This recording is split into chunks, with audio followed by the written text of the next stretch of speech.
Good evening, friends. Today, the title of our speech is Wildlife Preservation.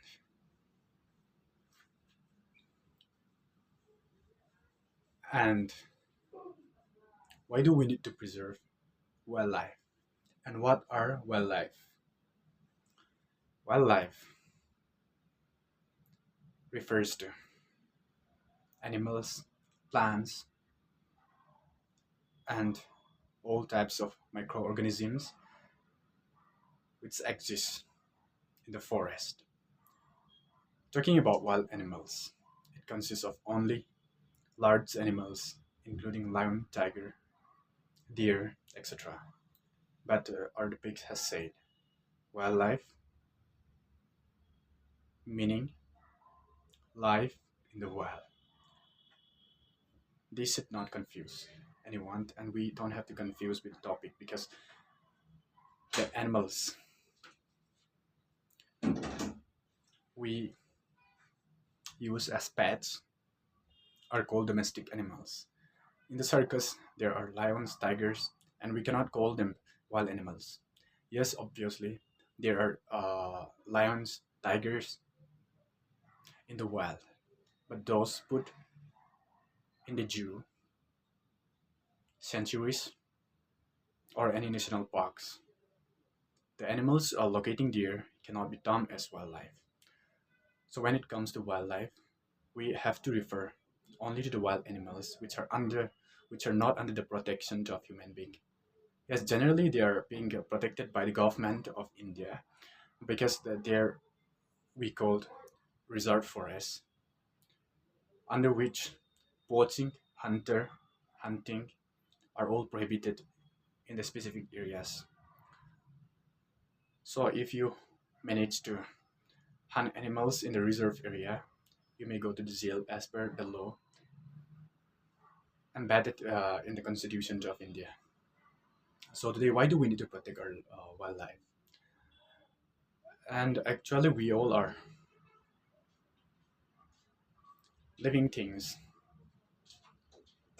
And what are the outcomes from plants, animals, which are all under wildlife? And we keep killing, hunting, even in the especially in the northern part of India, where I reside. So many people go for hunting, poaching, excessively killing wild animals in the forest. And to be specific, it's not how we must do business in wild animals because they have a big responsibility in sustaining our life as well as ecosystems. If the plant do not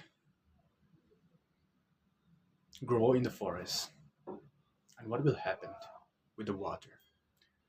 Usually we get water only from the mountain, and all this water become possible due to the existence of forest. Try finding rivers in the desert. It is absurd, right? Because trees have not been there, so there can't be water. Where there is tree, there is water. This is what we need to understand in general. Not only trees, even wild animals produces a great uh, responsibility to our ecosystem because when they go shift their location from one place to another, we call it thick forest. But there, if you go, you may find some small organisms, and these organisms are nothing but a part of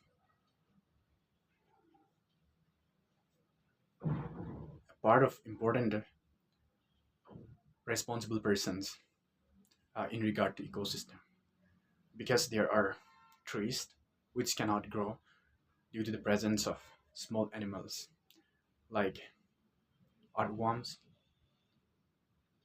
bees, and various insects which are being getting disturbed by the plants. So these small animals have been eaten by bat and some other animals, which are uh, probably depending on the smaller microorganisms. So when they eat it, the plant grows very well. And as a result, when the plant becomes very big, it started producing carbon dioxide. Sorry, it started producing oxygen, which is quite essential to the life of human being. And they consume carbon dioxide, which arises due to the deforestation of organizing shifting slash and burn agriculture.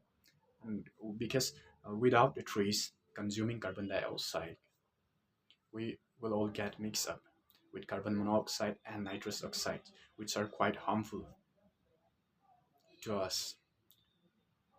So to presume the world without trees, I think the art will not be able to exist, and there won't be any life in the art.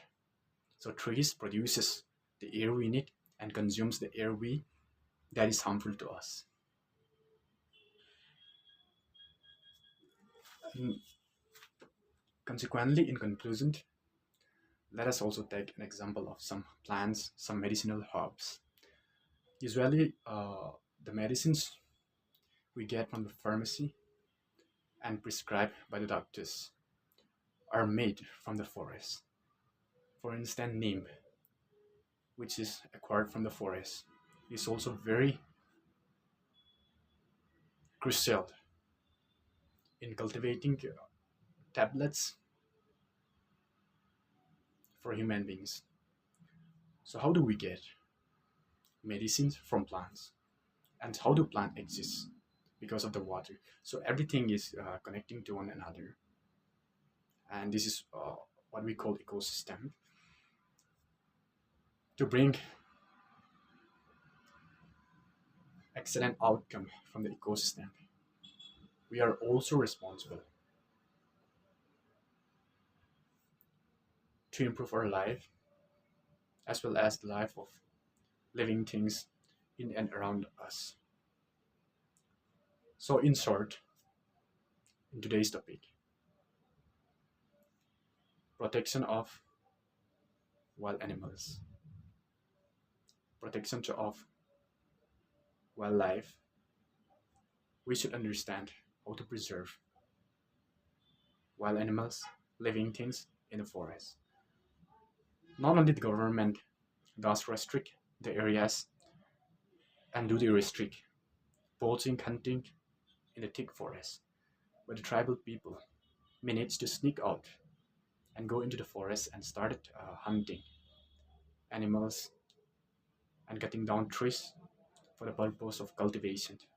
All this should be restricted, and the people must aware of the consequences which can arise after excessively cutting down of forests and consistently deteriorating the fertile of the soil by practicing slash and burn agriculture in different areas. So not only plant and animals and trees will do something good to improve the life of all, we are also responsible. That is to protect wildlife, wild animals, plants, and everything around us. And on top of that, we should understand how to clean our surrounding by maintaining this cleanliness. It will not only help us, it can also improve, but also will improve our surrounding, and that's the only way how we can reduce pollution in our regions.